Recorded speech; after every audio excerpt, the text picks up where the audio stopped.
Hello everybody, Mannix here. It's time to do a little ballistic gel test. This is my first time trying this out. This is 10% ballistic gel. I followed Hornady's recipe as best I could. We got about 13 inches of it, as you can see right there. And then I got 2 distilled water jugs right here just to capture any bullets that might go past it. The rule of thumb is anywhere from 12 to 18 inches is your sweet spot. That's going through somebody's arm and then getting into their thoracic cavity. Being able to cover all kinds of angles when you're firing at them. However, I also hear up to 8 inches is also acceptable. That just wouldn't cover going through an arm or something like that and then into the thoracic cavity. But I'm not going to use any fiberboard or anything like that, but I am going to throw on this little piece of cargo pants to mimic clothing. If you're not familiar, the Taurus Judge Magnum has a 3-inch cylinder as opposed to a 2.5-inch cylinder that all of the other judges, aside from the Raging Judge, has. Smith & Wesson Governor also has a 2.5-inch cylinder, so we're getting a little bit of extra distance right here, which means slightly more muzzle velocity, as well as the capability of not only being able to harness 2.5-inch rounds, but 3-inch rounds. The barrel itself is 3 inches on the nose. Hornady Critical Defense 410 Triple Defense. So we got a 41 caliber slug and then 235 caliber balls. Our total payload here, 245 grains, 750 FPS. And then right here we have the infamous Winchester Elite Defender,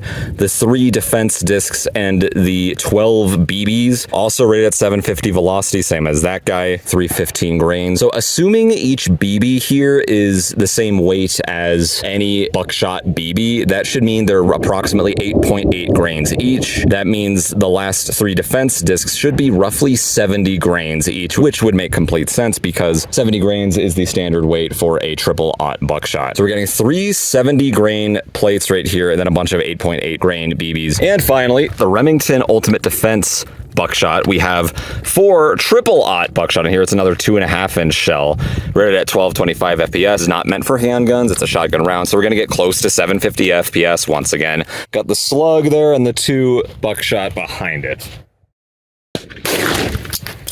Well, that did a lot better than I thought it would. That went straight through the 13 inches and through both the water jugs as well. Looks like we've got some skidding right here. I'm not really sure what happened. It looks like it came out here, but that is a really, really nice wound channel. I absolutely did not expect it to go through the gel and hit both the water. It even went out this water jug too. Next up's our Winchester, the 3 defense discs, and the 12 BBs.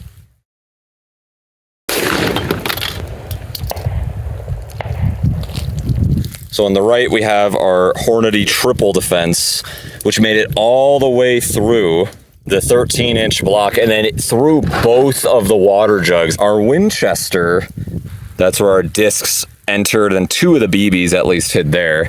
Looks like one of the BBs hit the table. Those BBs, man, they scatter like crazy. So we certainly got more penetration with our Triple Defense. The Remington Triple-Aught Buck. I aimed a little too low and they went into the table. You see the cracks in here? They went down about here. I'm gonna have to redo that. Hit the table again. Those things are scattering a lot more than I thought they would. There's one of the buckshot. You can see right there. They made it all the way to the end, but not through it. One of the water jugs captured one of the defense discs. Right in there. The other water jug captured 2 what look like the Remington triple-aught bucks. I think our winner here is actually the Hornady Triple Defense because it went through the entire 13-inch block and then through both of the water jugs and they were just gone. The other 2 rounds, even though these were no longer filled all the way because they drained because of the initial Hornady Triple Defense, they got stuck in both of these jugs. So very, very interesting results among these 3.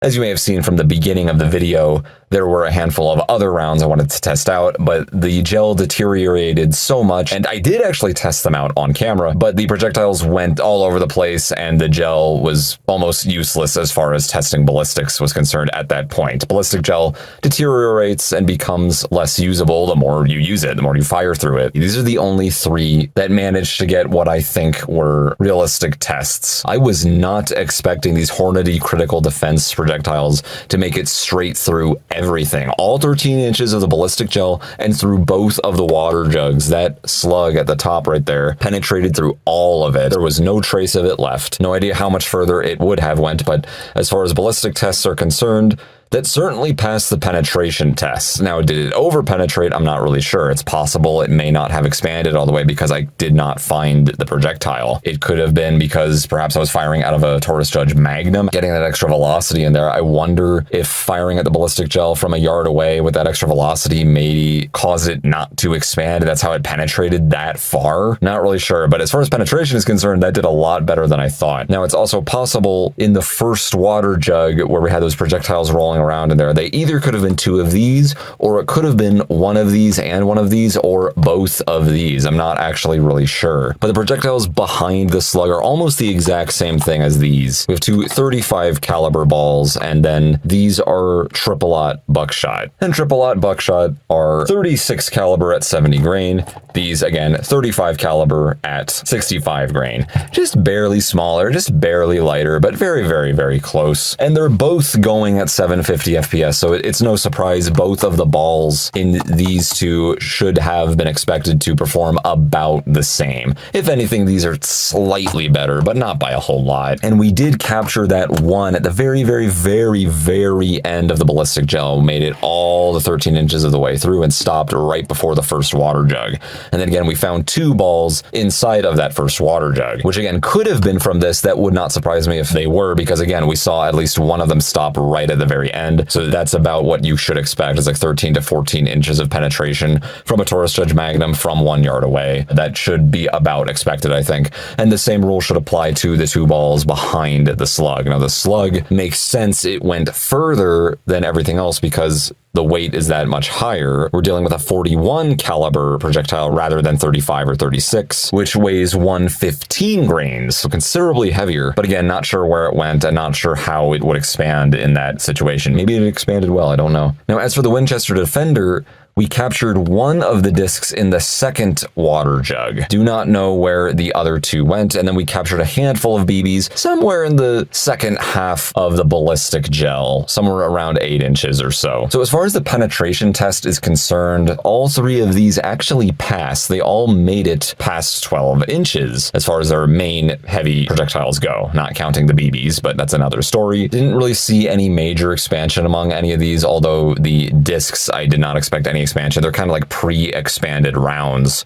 which means they won't penetrate as well as if they were just a ball shape, but they will possibly deliver the energy a lot earlier because of their shape, and that could be what you're going for. But again, it penetrated well, got into the second water jug, did not do as well as our actual bullet shape or slug shape projectile did, obviously, but still passed. It still did well. These did just good enough. They got to the 13 inch at the very least from what we could see from that test anyway, but they do scatter a lot and they're very unpredictable, I feel.